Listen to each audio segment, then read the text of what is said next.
आजको श्रृङ्खलामा पनि हामीले अति नै एउटा सुन्दर स्थान रोजेर यहाँहरूलाई घर बसी बसी नै शिवालयको दर्शन गराउने प्रतिबद्धता लिएर आइसकेका छौँ र मेरो पछाडि यहाँले देखिरहनु भएको छ एउटा सुन्दर मन्दिरको दृश्य।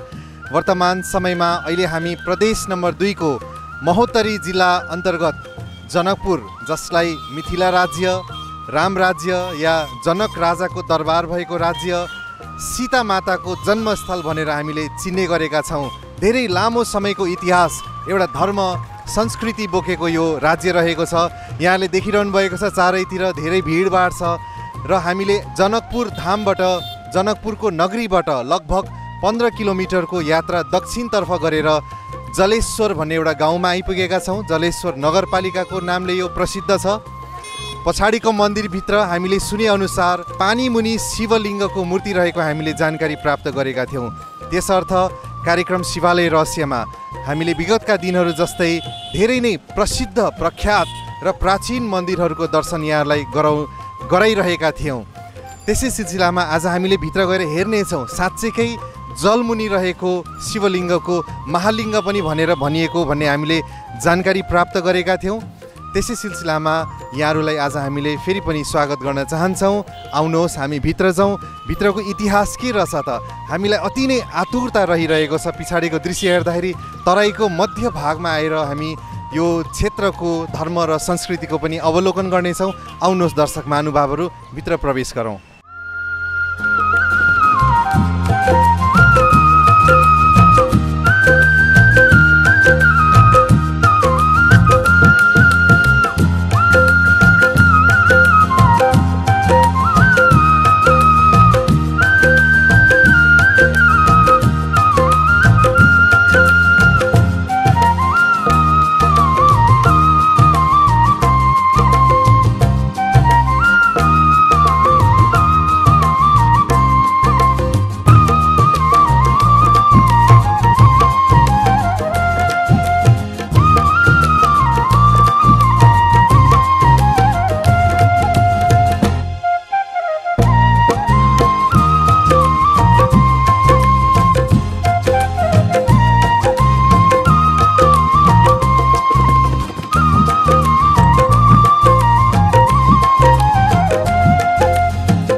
यो मन्दिरको यति धेरै महत्त्व हामीले सुनेर आज हामी यहाँ पालेका छौँ।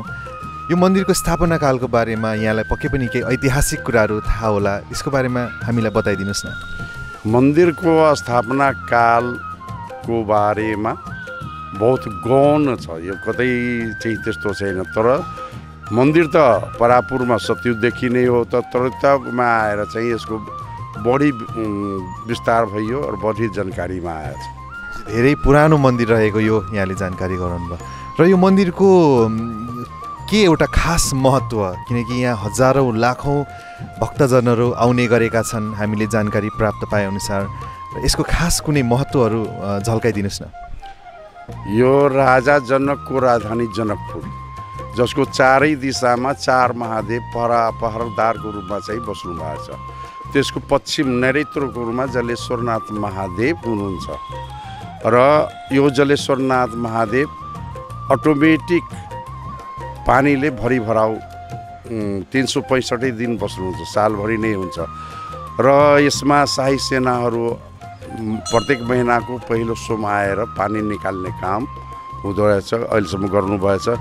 र यो शिवलिङ्गमा यो जमिन मुनि भएर एउटा गुफाको मध्य भागमा भएर यो शिवलिङ्गमा स्वयम्भू महालिङ्ग हो, जसमा चन्द्र आकार अंकित भएको शिवलिङ्ग हो। र यहाँका भाकल गरेका व्यक्तिहरूका सब मनोकामनाले पनि मिथिला महात्मामा कानालिङ भनेर यसलाई घोषित गरिएको छ, जसका अनुसार चाहिँ यी भिड हुने चाहिँ घुइँचे लाग्ने मान्छेहरूको आस्थाहरूको रहेछ। यहाँले भन्नुभयो जो स्वयं उत्पन्नमा भएको लिङ्ग त्यो लिङ्गबाट पानी निकाल्दाखेरि भक्तजनहरूले त्यतिखेर त्यो दर्शन गर्न सकिन्छ कि त्यसलाई गुप्त राखिन्छ? यो दर्शन गर्न त सकिन्छ, तर पहिला त के हुन्थ्यो 30 मिनट जति मान्छेहरू चाहिँ भित्र गएर पानी निकाल्यो, 30 मिनट हुन्छ। तर आजकल के छ भनेदेखि पानीको फ्लो बढी आउने गर्छ र यो पानी निकालेपछि फ्लो बढी हुन्छ र 1 घन्टा 2 घन्टा 3 घन्टाभित्र चाहिँ यथास्थितिमा पानीको जमघट रहन्छ। पूर्व अध्यक्षको नाताले कुनै त्यस्तो अचम्मको एउटा कुनै ठुलो पर्व या अचम्म लाग्दो कुरा यहाँले अनुभव गर्नुभएको छ यो मन्दिर परिसरभित्र? यो अचम्म लाग्ने कुरा के छ भनेदेखि मध्यरात्रि कालमा जलेश्वरनाथ महादेवको गुफाभित्र जो पानीहरू हुन्छ, जति फुलहरू चढेको हुन्छ, बेलपत्र हुन्छ, 8100 हटिन्छ र शिवलिङ्गको पुरा प्रतिबिम्ब माथि जो शिवलिङ्ग नै माथि आएको छ त्यो शिवलिङ्गमाथि एउटा फुल अवश्य नै हुन्छ, त्यो देख्न सकिन्छ पानी ननिकाल्दा पनि। शिवरात्रिमा त निकै भिड हुन्छ र साथ श्रावण महिनाको सोमबारमा पनि निकै ठाउँबाट चाहिँ पर्यटकहरूको भिडहरू चाहिँ यहाँ धेरै नै हुन्छ। यहाँलाई यो वृक्षको बारेमा केही जानकारी छ? किनकि धेरै जसो मन्दिरहरूमा पिपलको, बरको ठुल्ठुला वृक्षहरू हुने गरेका छन्, यो वृक्षको के त्यस्तो महत्त्व रहेको छ? हामीले अब जसरी भिजिट जलेश्वर अभियान पनि चलाउँछौँ, म आफै फाउन्डर पनि हो र यो ठाउँहरूको विभिन्न जसरी बटको वृक्ष भन्नुभयो, बर वृक्ष लगायत यहाँको ठाउँहरूको बारेमा सानो लेखेर अनि त्यसपछि प्रचार प्रसार गराउने काम पनि गर्छु। यो जसरी जलेश्वरमा अब हुन त धेरै पुरानो शिवलिङ्ग यहाँको ठाउँहरू, तर यो बट वृक्ष चर्चामा आएको, अलि बढी चर्चामा आएको जब जगदीशनाथ जलेश्वर आइपुग्नुभयो, यो ठाउँमा आइपुग्नु, त्यति बेला यहाँको महालिङ्ग बाहिर त्यस्तो प्रत्यक्ष रूपमा देखिने अवस्थामा थिएन, पुरिएको अवस्थामा थियो। त्यति बेला जगदीशनाथ यहाँ आइपुग्नुभयो र यही बटवृक्ष बरको रुखमुनि उहाँले साधना गर्नुभयो र एउटा साधना गरेपछि मान्छेमा एउटा बौद्धिक स्तर बढ्ने र त्यसपछि त्यहाँ भएका अलौकिक कुराहरू ज्ञान प्राप्त हुने।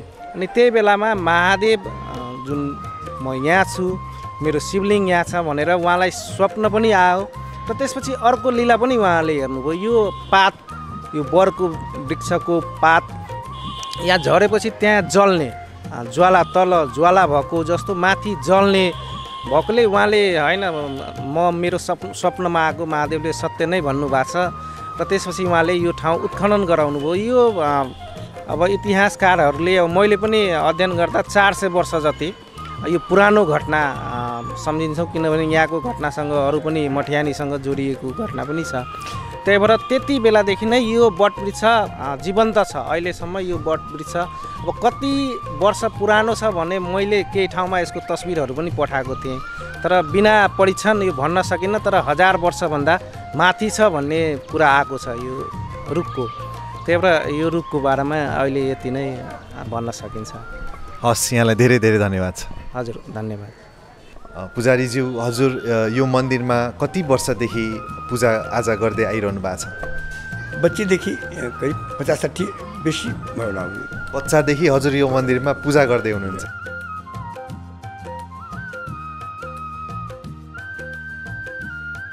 बाबा से मांगती हूँ अपना परिवार सबका भला चाहिए, इस पीछे हमको भी भलाई चाहिए, वही सब मांगती हूँ। बाबा क्या, बाबा तो अपने अंतर्यामी है, बाबा से क्या मांगे। पूजा पाठ करते इसी में आस्था लगाए रहते हैं। अपना बाबा का इच्छा हुआ तो जो बाबा का इच्छा होगा तो अपना देंगे। मेरे पति को बहुत तबीयत खराब था, बाबा के दरबार में रोज़ आते थे, बाबा ने बहुत सुधार किए। बाबा के दरबार में आए, बेटी का त्रिदोषी व्रत बाबा अपने आप बोले करने के लिए, आत्मा में जगाए तो हम किए। बाबा के मर्जी से बेटी का शादी किए हैं। बाबा का दरबार में सब दिन आते हैं, मनोकामना तो पूर्ण हुआ।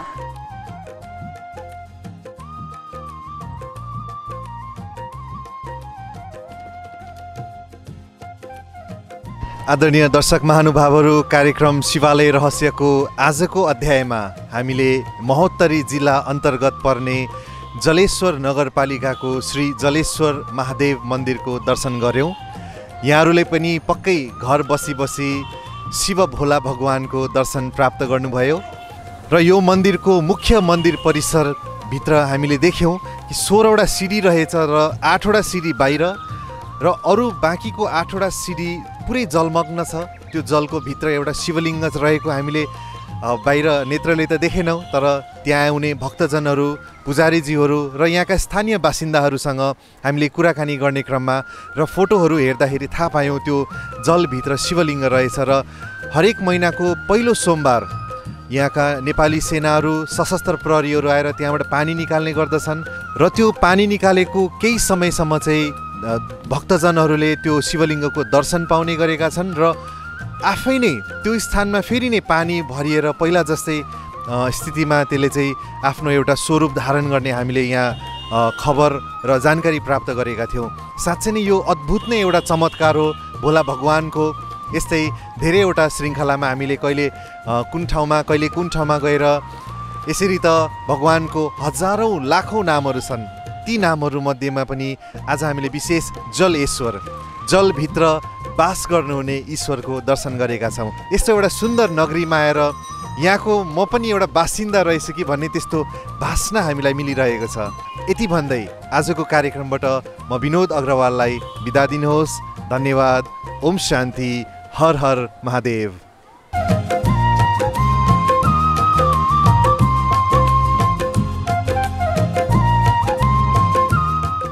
नमस्कार आदरणीय दर्शकबिन, कार्यक्रम शिवालय रहस्यको आजको अध्यायमा यहाँहरूलाई स्वागत छ। विशेष त शिवालय रहस्य अनेक प्रश्नहरू आउने गर्छन् जब हामी मन्दिरमा जान्छौँ, भक्ति पूजा पाठ गर्छौँ। धेरैवटा विचारहरूले हामीलाई सताउने गरेका छन्। ती सबै विचारहरू, ती सबै जिज्ञासा र प्रश्नहरूलाई अन्त्य गर्नको लागि, त्यसको हल निकाल्नको लागि र एउटा समाधान स्वरूप भएर भगवानसँगको निकट अनुभव गर्नको लागि नै शिवालय रहस्य कार्यक्रम बनेको छ। त्यसर्थ आजको कार्यक्रममा हामीले मन्दिरको दर्शन गऱ्यौँ। विशेष त जनकपुर क्षेत्र, जसलाई मिथिला राज्य भनिन्छ, मिथिला सम्प्रदायलाई स्पष्ट रूपमा झल्काउने चारैतिर रङ्गी बिरङ्गी वातावरण थियो र साथसाथमा श्री जलेश्वर महादेव मन्दिर, यसले हामीलाई सम्पूर्ण रूपले एउटा मिथिला राज्यको अनुभव गराइरहेको थियो। आउनुहोस् दर्शकबिन, पक्कै पनि यहाँहरूको मनमा विचारहरू, प्रश्नहरू उत्पन्न भइरहेका छन्। मेरो पनि मनमा केही प्रश्नहरू आइरहेको छ। हामी दुईटैलाई मिलाउनेछौँ र आज त्यसको निचोडमा पुग्नेछौँ। भनिन्छ शिवको जसले पूजा गर्यो उसको उद्धार भयो, अन्तकालमा भव सागर पार भयो। आउनुहोस् दर्शकबिन, केही प्रश्नहरू आज हामी राख्नेछौँ र ती सबै प्रश्नहरूको स्पष्टीकरण गर्नको लागि आज पनि हामी समक्ष आउनुभएको छ आदरणीय रामसिंह भाइजी। आउनुहोस्, उहाँलाई स्वागत गरौँ। कार्यक्रम शिवालय रहस्यमा यहाँलाई स्वागत छ। नमस्कार। ओम शान्ति। धन्यवाद आदरणीय भाइजी। विशेष त यो शिवालय रहस्यको छायाङ्कन गर्दाखेरि हामी यो जनकपुर क्षेत्रको मुटु स्थल जलेश्वर महादेव मन्दिरमा पुगेका थियौँ। धेरैवटा शिवलिङ्गहरू देख्यौँ, कोही साना, कोही ठुला, कोही पहाडमा, कोही तराईमा। तर यो मन्दिरमा विशेष गरेर जलको मुनि शिवलिङ्ग रहेको छ। अब आँखाले त हामीले देख्न पाएनौँ किनकि जलको मुनि थियो र यो जलेश्वर, जलको मुनि शिवलिङ्ग, यो अलिकति हाम्रो समझभन्दा बाहिरको कुरा जस्तो भयो। यसलाई आध्यात्मिक दृष्टिकोणले कसरी हामीले बुझ्ने? धन्यवाद। वास्तवमा हाम्रा शिव मन्दिरहरू जुन हिसाबले निर्माण भएका छन्, स्थापना भएका छन्, मानिसभित्र कालान्तरमा, किनभने समाज जब उधोगतितिर लाग्दै गयो, उनीहरूको परमात्माप्रतिको आस्था, परमात्माप्रतिको श्रद्धा र एउटा नास्तिकवाद उत्पन्न नहोस् र जहिले पनि आस्तिकवाद बनिरहन् भन्ने हिसाबले हाम्रा पूर्वजहरूले हाम्रो नेपालका ठाउँ-ठाउँमा, विशिष्ट ठाउँहरूमा यस्ता मन्दिरहरूको स्थापना गरिदिनु भयो, जसले गर्दाखेरि पछिल्ला चरणसम्म पनि परमात्माप्रतिको प्रेम, परमात्माप्रतिको आस्था र श्रद्धा यथावत रूपमा रहिरहेको छ र त्यो अगाडि बढिरहेको छ। यसै क्रममा जलेश्वर स्थित जुन जलेश्वर मन्दिर छ, यो अत्यन्त सुन्दर रमणीक मन्दिरको रूपमा हामीले प्रस्तुत भएको पाएका छौँ। वास्तवमा यो मन्दिरको चारैतिर जुन शिवलिङ्ग स्थापना भएको छ, त्यो शिवलिङ्ग जहिले पनि चारैतिर जलधारा अथवा जलले भरिभराउ हुने एक किसिमको तलाउ जस्तै बनेर त्यो भित्र शिवलिङ्ग लुकेको छ। परमात्मा त आफैमा गुप्त हो, गुप्तेश्वर भनिन्छ। परमात्मा आफैमा अव्यक्त मूर्त हो। परमात्माको हाम्रो जस्तो कुनै साकार मूर्ति त छैन।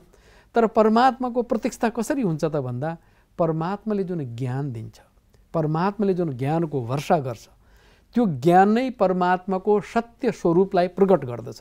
तसर्थ यो जल भन्नाले एउटा त पानीको जल भयो, जललाई शुद्ध मानिन्छ, पवित्र मानिन्छ। कुनै पनि कार्य गर्दाखेरि, जन्मदाखेरि, मर्दाखेरि या कुनै पूजापाठ गर्दाखेरि पनि जलकै प्रयोग गरिन्छ। जलले शुद्ध गर्ने, जलले पखाल्ने, जलले चाहिँ सफा गर्ने। यो हिसाबले दुनियाँमा पनि भौतिक रूपमा पनि कुनै स्थानको शुद्धिकरणमा जलको धेरै प्रयोग हुने गर्दछ। तर यहाँ यो ज्ञान, यो जललाई, यो भौतिक जललाई हामीले परमात्मासँग तारतम्य गर्दाखेरि वास्तवमा परमात्मा शिव भनेको ज्ञानको सागर हो। ज्ञान सागरले कस्तो ज्ञान दिन्छ? ज्ञान पनि एक प्रकारको जल नै हो। भनिन्छ नि ज्ञान जल, ज्ञान अञ्जन, ज्ञान अमृत, होइन? ज्ञान सुधा, ज्ञान गङ्गा, कई प्रकारका नामहरू छन्। त्यसमध्ये ज्ञान जल अर्थात् ज्ञानको जल जबसम्म मनुष्य आत्मालाई प्राप्त हुँदैन तबसम्म उसको मनको तिर्खा मेटिँदैन, उसको भित्री भावनामा भएको भित्री चाहनाको कहिले पनि निम्त्याउनु हुँदैन। बाहिरी जसरी हामीलाई शरीर रूपमा जब तिर्खा लाग्छ हामी पानी पिउँछौँ, तिर्खा मेटिन्छ, त्यसै गरी ज्ञान पिपासु आत्मालाई जबसम्म ज्ञानको सत्य बोध हुँदैन तबसम्म वास्तवमा उसको आन्तरिक प्यास मेटिँदैन। ऊ जहिले पनि छटपटीकै अवस्थामा हुन्छ। यो पाइन्छ कि त्यहाँ पाइन्छ कि उता पाइन्छ, दर दर भट्किने भन्छ नि, यहाँ भट्केर हुन्छ कि त्यहाँ भट्केर हुन्छ कि भनेर भट्किने गर्दछ। त्यसैले ज्ञान सागर, ज्ञानको जल दिन त केवल एउटै परमात्मा शिव बाबा हो। त्यसैले शिव बाबाले सत्य ज्ञान दिएर जुन किसिमको मानिसको एउटा चाहिँ भनौँ चाहनालाई परिपूर्ति गर्नुभयो, त्यसैको आधारमा हाम्रा पूर्वजहरू जलेश्वर अथवा ज्ञान जल प्रदान गर्ने ईश्वर परमात्मा पिता भनेर त्यो हिसाबले त्यस मन्दिरको स्थापना गरे। परमात्मा यति ज्ञान छ, अथाह ज्ञान छ, त्यसलाई लेखेर वर्णन गरेर सकिँदैन। जस्तो शास्त्रमा भनिन्छ परमात्माको ज्ञानलाई सारा समुद्रलाई पनि यदि कलम बनायो भने र सारा जङ्गललाई पनि, समुद्रलाई स्याही बनाइदिउँ, सारा जङ्गललाई कलम बनाइदिउँ र स्वयं सरस्वती र गणेश बसेर लेख्न थाले पनि परमात्माको ज्ञानको महिमा लेख्न सकिँदैन भन्ने मान्यता छ। यो एउटा मान्यता परमात्माको एउटा महानतम उसको कर्तव्यलाई हाम्रा पूर्वजहरूले बहुत अतिशयुक्ति भनौँ न, अतिरञ्जनका साथ वर्णन गरेको हो वास्तवमा। र त्यसैले अथाह परमात्मा ज्ञानलाई कसरी वर्णन गर्ने भन्दाखेरि चारैतिर जलमग्न बनाइदिने कि जलले भरिभराव गरेर शिवलिङ्गभित्र गुप्त रूपमा लुकेको छ। परमधामबाट जब परमात्मा धरतीमा आउनुहुन्छ त्यो गुप्त परमात्माले जुन ज्ञानको वर्षा गर्नुहुन्छ जसबाट मनुष्य आत्माहरूको सबै अज्ञानको अन्धकार मेटिन्छ, त्यस अवस्थामा ऊ ज्ञानले परिपूर्ण बन्छ। त्यसैले हामीले जलेश्वर परमात्मालाई कसरी बुझौँ भन्दा उहाँ ज्ञानको अधिष्ठा हो। ज्ञान जलले हामी सबैको तिर्खा मेटाउनुहुन्छ, हामी सबैलाई ज्ञान अञ्जन दिएर, ज्ञान अमृत दिएर, ज्ञान गङ्गा बनेर जुन ज्ञान दिनुहुन्छ त्यसैको प्रतीकात्मक वास्तवमा चारैतिर ज्ञान जल देखाएको त्यस्तो महसुस हुन्छ।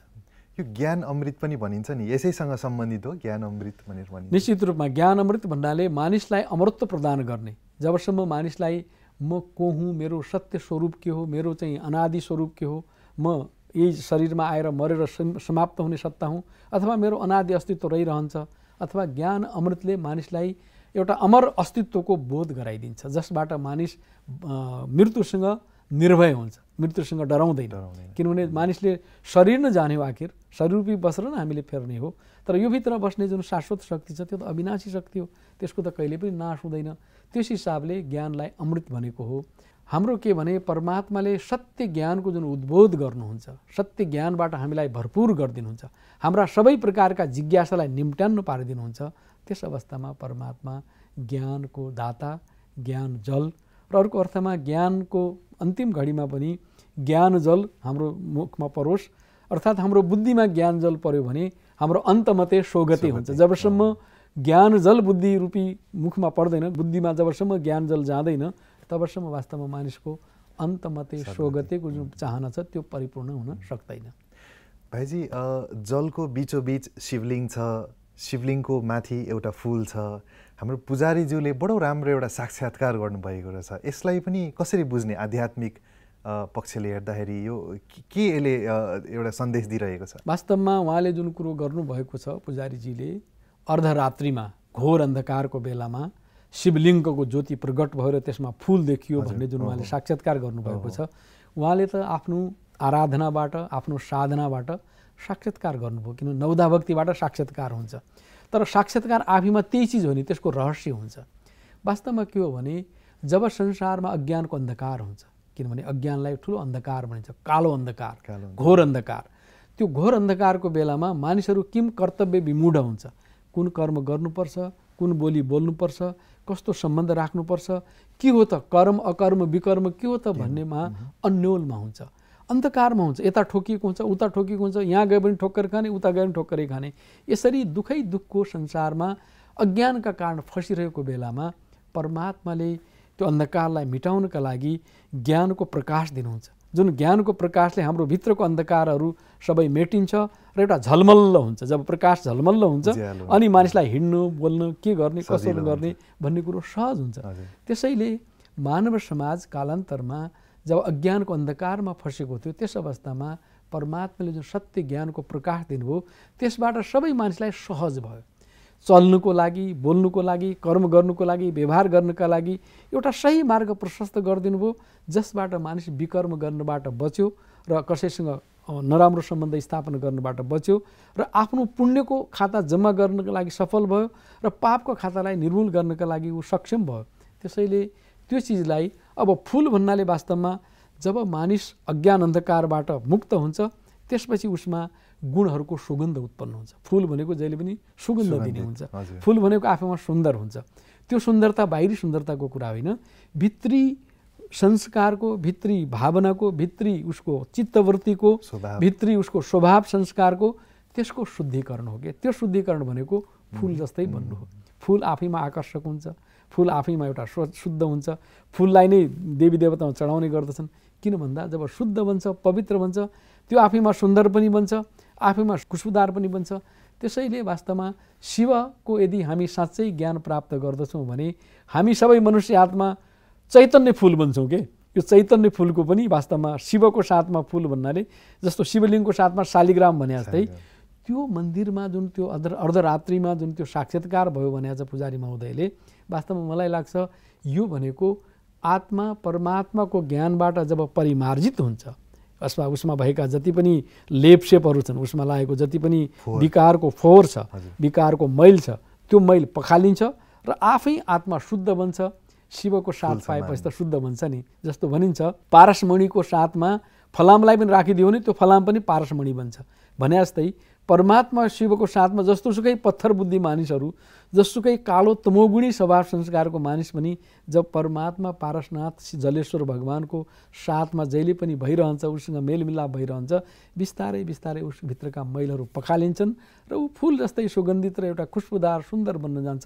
त्यही रहस्य वास्तवमा यसबाट उजागर भएको जस्तो लाग्छ। अत्यन्तै राम्रो। हाम्रो त सोच नै परिवर्तन भएको छ। एकातिर स्थूल चिज देख्छौँ, अर्कोतिर त्यसको एउटा लजिक रहेछ, एउटा आध्यात्मिक त्यसको पक्षले अहिले त एकदमै छर्लङ्गै हामीलाई भइरहेको छ। र अर्को एउटा प्रश्न यहाँलाई, विशेष जति हामी मूर्तिको पूजा गर्छौँ, शिवलिङ्गको पूजा गर्छौँ, त्यति नै भक्तजनहरूले त्यो वृक्षको पनि पूजा गरेको हामीले देखिरहेका छौँ। विशेष शिवालयहरूमा अधिकांश रूपमा वृक्षहरू जो पिपलको, बरको वृक्षहरू देखेका छौँ। यसको के होला? र साथसाथै त्यसमा साधु सन्यासी पनि देख्छौँ, तपस्वीहरू ऋषिमुनिहरूले पनि तपस्या गरेको पनि देख्छौँ। यो कुन अर्थमा यसलाई हामीले बुझ्ने? वास्तवमा के हो भन्नु होला भने अब आफैमा वृक्ष हुनु, आफैमा पिपलले जहिले पनि अक्सिजन दिने होइन, बड पनि एकदमै लामो समयसम्म बच्ने, त्यो हिसाबले प्राकृतिक रूपमा पाइने जुन प्राप्ति छ त्यो त आफ्नो ठाउँमा छ। तर धार्मिक रूपमा, आध्यात्मिक रूपमा यसको रहस्य के हो भन्ने कुरो महत्त्वपूर्ण पक्ष हो। किनभने जस्तो पृथ्वीलाई, यो संसारको चाहिँ इतिहासलाई पनि कल्प वृक्षसँग दानिन्छ।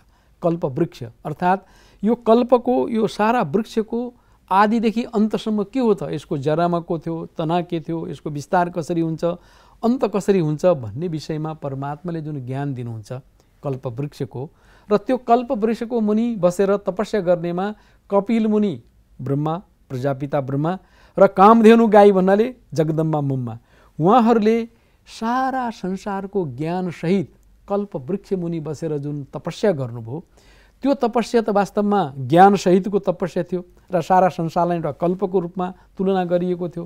तर पछिल्ला दिनहरूमा त्यही चिजलाई कसरी चाहिँ स्पष्ट गर्ने, कसरी देखाउने भन्दाखेरि अनि हाम्रा ऋषिमुनि तपस्वीहरूले हरेक शिव मन्दिरमा यस्तो पिपलको वृक्षहरू, त्यो लामो आयुको वृक्ष हुन्छ अरूभन्दा, त्यसै गरी बडको वृक्ष जो लामो आयुको हुन्छ र त्यो मुनि बसेर तपस्या गर्ने उनी चलन चलायो। त्यो चलन कल्प पूर्वमा परमात्माले ब्रह्मा र जगदम्बा सरस्वतीबाट यो कल्प वृक्षको मुनि बसेर जुन उहाँले तपस्या गर्नुभयो त्यसैको यादगारमा वास्तवमा पछिल्ला दिनहरूमा वृक्षको मुनि बसेर तपस्या गर्ने प्रचलन हाम्रो संस्कृतिमा, हाम्रो सभ्यतामा हाम्रो पूर्वजहरूले चलन चलाए। तर त्यसको रहस्य जब हामीले बुझ्छौँ अनि बल्ल हामीलाई आनन्द आउँछ कि हो परमात्माले वास्तवमा कल्पान्तको बेलामा यो कल्पको सम्पूर्ण ज्ञान दिएर आरम्भ के भयो, यसमा जगको फाउन्डेसनमा कसले तपस्या गरे, त्यसको प्रतिफल फेरि सत्ययुगी दुनियाँ कसरी स्थापना भयो र बिस्तारै वृक्ष बढ्दै जाँदाखेरि हाँगाबिगा हुँदै अनेक धर्महरू संसारमा स्थापना भए र त्यसपछि अन्तमा फेरि त्यही कल्पवृक्षको बीजबाट फेरि नयाँ शुभारम्भ भयो भन्ने जुन ज्ञान हो नि, त्यो ज्ञानको स्पष्टीकरणलाई पछिल्ला दिनहरूमा प्रचलनका रूपमा वृक्षको मुनि बस्ने तपस्याको चलन चल्यो। त्यो पनि आफ्नो ठाउँमा ठिकै छ। त्यस तपस्याबाट वृक्षको मुनि बस्दाखेरि शान्त हुन्छ, शीतल हुन्छ, छहारी हुन्छ, अक्सिजन प्राप्त हुन्छ, एक हिसाबले मनमा शुद्ध विचारहरू पनि प्रवाह हुन्छन् र जति पनि हाम्रा ऋषि मुनि तपस्वी बोद्धगयामा बुद्धले पनि रुखै मुनि बसेर चाहिँ एउटा बौद्धिसत्व प्राप्त गरेको कुरा छ, त्यो ठाउँ ठिक छ। तर यसको मर्म, यसको वास्तवमा गहिरो सन्दर्भ भनेको के हो भने परमात्माले दिएको ज्ञानलाई कल्पको ज्ञानसहित कपिल मुनि ब्रह्मा र कामधेनु जगदम्बाले गरेको तपस्याकै यादगारमा अद्यावधि हाम्रा ऋषि मुनि तपस्वीहरूले एउटा वृक्षको मुनि बसेर गर्ने जुन तपस्या छ त्यो पनि शिव मन्दिरकै अगाडि, त्यो वास्तवमा सान्दर्भिक छ। शिव परमात्माले दिएको ज्ञानलाई जसरी बुझेर तपस्या गरियो त्यसैको यादगारमा अब अहिले प्रचलनका रूपमा, भक्तिका रूपमा हाम्रा पूर्वजहरूले गरिरहेका छन् र यसले पनि हामीलाई राम्रो सङ्केत दिन्छ, सन्देश दिन्छ। र अगाडिका दिनहरूमा यो रहस्यसहित यदि हामीले तपस्या गऱ्यौँ भने निश्चित रूपमा परमात्माको सानिध्य, सायुज्य र सामिप्य निकटता प्राप्त हुनेछ हाम्रा सबै दर्शक वृन्दहरूमा र उहाँहरू परमात्माको निकटताबाट आफ्नो सबै प्रकारको जन्म जन्मान्तरको जो प्यास छ त्यो प्यासलाई तृप्त गर्नुहुनेछ भन्ने शुभभावना पनि व्यक्त गर्न चाहन्छु। हामीलाई लागिरहेको छ, हामीले देख्ने गरेका थियौँ पिपलको बरको वृक्ष वरिपरि धागोहरू बाँध्नुहुन्छ हाम्रो आमाहरू, विशेष गरेर बुवाहरूले होइन, जति पनि भक्तजनहरूले। यी सबै कुराहरू बल्ल अहिले थाहा हुँदैछ हामीलाई कि इतिहास अर्थात् आदि मध्य अन्त सृष्टिको यो सबै कुराहरूलाई स्मृतिमा राखेर भगवानको तपस्या गर्छौँ, पूजा आराधना गर्दा मात्रै हाम्रो सम्पूर्ण कुराहरूबाट हामी मुक्त हुन्छ। बडो राम्रो सन्देश आज हामीले प्राप्त गरेका छौँ। यसरी नै अनेक शिवालय रहस्यलाई हामी स्पष्ट पार्नेछौँ। आजको कार्यक्रममा यहाँले आफ्नो अमूल्य समय दिनुभएको छ, यसको लागि धेरै धेरै धन्यवाद छ। नमस्कार। ओम शान्ति। धन्यवाद। ओम शान्ति। आदरणीय दर्शकबिन, कस्तो लागिरहेको छ यहाँहरूलाई? एकदमै सुन्दर होइन त? किनकि विशेष गरेर यतिका धेरै एउटा सिम्बल्सहरू जो भक्तिको मार्गमा देखाइएको छ होइन, वृक्ष छ, बसा छ, यी सबै कुराहरू बल्ल खुलासा हुँदैछ र आगामी दिनहरूमा जब हामी अब मन्दिर प्राङ्गणमा प्रवेश गर्छौँ, मन्दिर परिसरमा प्रवेश गर्छौँ, यी सबै कुराहरूलाई ज्ञानवर्धक रूपमा हामीले आफूमा स्मरण राखेर बल्ल चाहिँ पूजा गर्दाखेरि सायद त्यसले एउटा राम्रो एउटा सुन्न सुगन्ध भने जस्तै भगवानको दर्शन गर्न जाँदाखेरि आफूमा पनि केही परिवर्तन हुने हामीले एउटा महसुस गरेका छौँ। सायद यही कारणले गर्दाखेरि यसरी हामीले शिवालय रहस्यको कार्यक्रम आयोजना गरेका छौँ। सम्पूर्ण कुराहरू स्पष्ट हुँदैछ, धेरै धेरै कुराहरू अरू पनि छन्। अरू मन्दिरमा हामी गएर त्यसलाई हेर्नेछौँ, मूल्याङ्कन गर्नेछौँ र यहाँहरूको प्रतिक्रिया हामीलाई अवश्य पनि आवश्यक छ, यहाँहरूले दिइरहनु होला हाम्रो युट्युब च्यानल मार्फत। यति भन्दै आगामी श्रृङ्खलाको लागि म विनोद अग्रवाल बिदा हुन चाहन्छु। धेरै धेरै धन्यवाद छ। नमस्कार। ओम शान्ति।